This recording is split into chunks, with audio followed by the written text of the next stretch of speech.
India got latent की recent controversy हम बहुत ज़्यादा सुन रहे हैं, जिसकी वजह से पोल्स अपार्ट व्यूज बन चुके हैं whether the show should be band और नॉट। लेकिन हम आपको यहाँ पर कोई व्यू पॉइंट नहीं प्रोवाइड कर रहे कि शो को बैन किया जाना चाहिए या नहीं। हम समझ रहे हैं कि क्रिंज कॉमेडी यूट्यूब और इंस्टाग्राम जैसे प्लेटफॉर्म्स पर रिसेंट कुछ टाइम्स पे इतना ज़्यादा पॉपुलैरिटी कैसे गेन कर गया है। क्रिंज कॉमेडी अटेंशन ग्रैब करती है ऑडियंस की through a mix of 3 things which is discomfort या फिर असहजता, दूसरा अब्सर्डिटी या फिर मूर्खता, और तीसरा शॉक वैल्यू जिसमें नेगेटिव इमोशंस आते हैं जैसे कि डर, घृणा, गुस्सा और इस तरह की नेगेटिव जितने भी इमोशंस होते हैं वो इसमें आते हैं। कुछ लोगों को ये एंटरटेनमेंट लगता है और कुछ को बहुत डिस्टर्बिंग। सवाल ये उठता है कि ऑडियंस क्यों बारी बारी वापस आती है ऐसे अजीब और पेनफुल टू वॉच कंटेंट के ऊपर। आइए जानते हैं रीजंस क्या है scientifically. Cringe comedy creators 5 techniques use करते हैं ऑडियंस अट्रैक्ट करने के लिए और उनको एंगेज रखने के लिए। ये 5 टेक्निक्स बेसिकली रिवॉल्व करती हैं अनकंफर्टेबल ह्यूमर और शॉक थेरेपी के ऊपर, जो यूजुअली सोशल बाउंड्रीज को ब्रेक करके इन्हें मिलता है। सबसे पहला रीजन है शॉक वैल्यू या ट्रांसग्रेशन।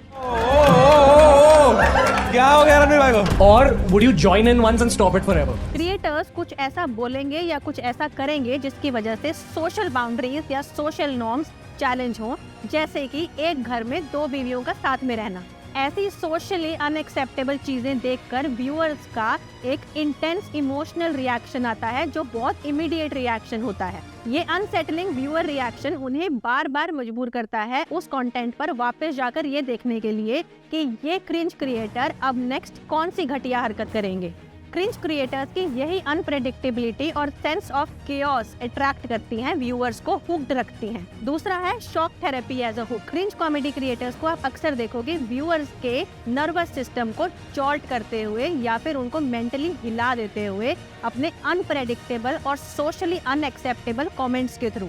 फॉर एग्जाम्पल, ये एकदम से टोन शिफ्ट करते हैं, एकदम से लाउड हो जाते हैं या कुछ ऐसा अनप्रेडिक्टेबल बिहेवियर दिखाते हैं जिससे ऑडियंस का फाइट और फ्लाइट रिस्पॉन्स आता है, विच मीन्स ऑडियंस का नर्वस सिस्टम ऐसे जॉल्ट होता है कि वो इमीडिएट रिस्पॉन्स देते हैं कुछ ना कुछ उस टाइम पर। एक बार अगर सक्सेसफुल हो जाते हैं आपके नर्वस सिस्टम को जॉल्ट करने में, तो वो जॉल्ट वाला एक्सपीरियंस आपके लिए एक आदत बन जाता है, यानी ऑडियंस के लिए एक आदत बन जाता है, जिसकी वजह से ऑडियंस उस बिहेवियर को एक्सेप्ट कर लेती है और उस क्रिंज क्रिएटर को एक्सेप्ट कर लेती है और बारी बारी उस कंटेंट के ऊपर वापस जाती है ये देखने के लिए कि ये अब नेक्स्ट क्या अनप्रेडिक्टेबल काम करेंगे, जिसकी वजह से उन्हें व्यूअर रिटेंशन मिल जाती है।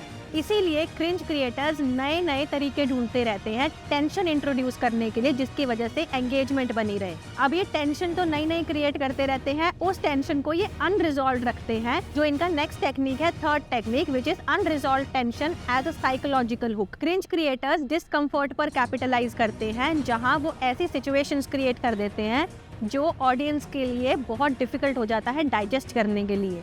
अब ये उस न्यूली क्रिएटेड टेंशन को अनरिजॉल्व रहने देते हैं, जिसकी वजह से ऑडियंस के अंदर सस्पेंस क्रिएट हो कि आगे ये क्रिएटर क्या करने वाला है, और वो क्रिएटर कभी भी उस टेंशन को रिजॉल्व नहीं करता।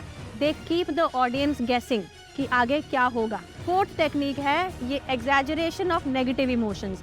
आप क्रिंज क्रिएटर्स को अक्सर देखोगे कि छोटे मोटे डिस्कम्फर्ट को ये बहुत ज़्यादा एग्जैजरेट करके बोलते हैं, अपने व्यू पॉइंट्स देते हैं, जैसे कि ये गवर्नमेंट की पॉलिसीज़ को या फिर एक सिस्टम को क्वेश्चन करते हैं बहुत ज़्यादा एग्जैजरेट करके, जिसकी ज़रूरत नहीं होती।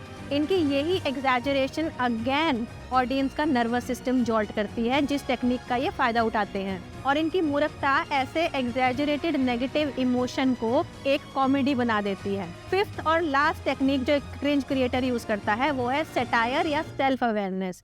आप यूजुअली देखोगे इन क्रिएटर्स को खुद का मजाक बनाते हुए, यानी they will make the audience laugh with them rather than laugh at them. अब 5 टेक्निक्स में से यही एक हेल्दी टेक्निक है जो क्रिंज क्रिएटर्स यूज करते हैं कॉमेडी करने के लिए। क्रिंज क्रिएटर्स खुद के कंटेंट का मजाक उड़ाते हैं एंड वो ऐसी ट्रिक खेल जाते हैं कि they make the audience laugh with them rather than laugh at them. अरे ब्रदर सब ठीक है?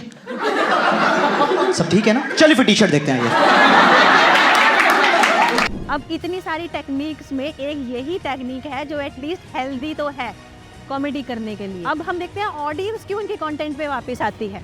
पहला रीजन है स्कैडेनफ्रूड, जो एक जर्मन टर्म है जिसका मतलब है the pleasure of another's discomfort. दूसरे का डिस्कम्फर्ट देखकर जिस इंसान को प्लेजर मिले वो खुद अपनी पर्सनल लाइफ में सेटिस्फाइड नहीं होता। You will never see an achiever go and enjoy somebody's discomfort. तो ये एक बहुत इंपॉर्टेंट फैक्टर है जो दिखाता है, डेटा प्रोवाइड करता है इवन पॉलिसी मेकर्स को कि इतनी सारी ऑडियंस है जो अपनी लाइफ में सेटिस्फाइड नहीं है और क्रिंज कॉमेडी उनको सेटिस्फैक्शन प्रोवाइड कर रही है।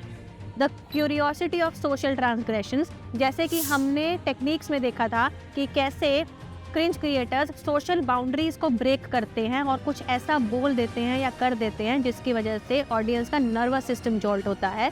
अब ऑडियंस वापस इसीलिए आती है, वो ये देखना चाहती है अब ये और किस हद तक जाएंगे और कौन सी और बाउंड्री ये क्रॉस करेंगे। थर्ड है द कार क्रैश इफेक्ट, जैसे कि अगर एक कार क्रैश कर रही है, कोई एक्सीडेंट हो रहा है और एक वीडियो प्रोवाइड होती है तो ह्यूमन बिहेवियर है कि वो बहुत ज़्यादा फोकस के साथ उस कार क्रैश को, उस पूरे इंसिडेंट्स को, उस पूरे एक्सीडेंट को देखते हैं।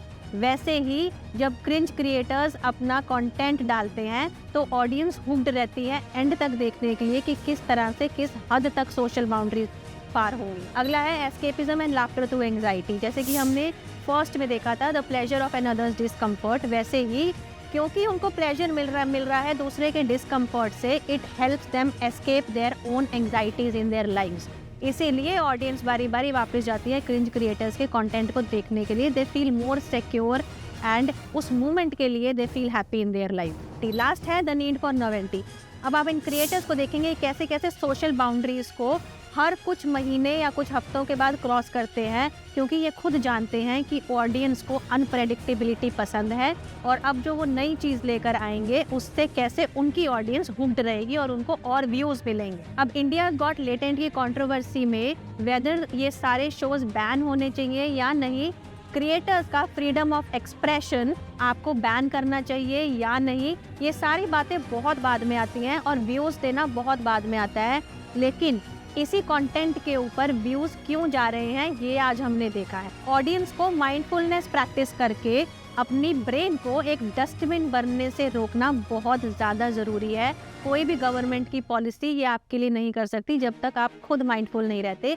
माइंडफुलनेस का मतलब ये है कि आप अपने आप को एक आउटसाइड पर्सपेक्टिव से देखें कि आप जो उस टाइम पर बिहेव कर रहे हैं, जो कंटेंट कंज्यूम कर रहे हैं, वो कंटेंट आपकी ब्रेन के साथ क्या कर रहा है।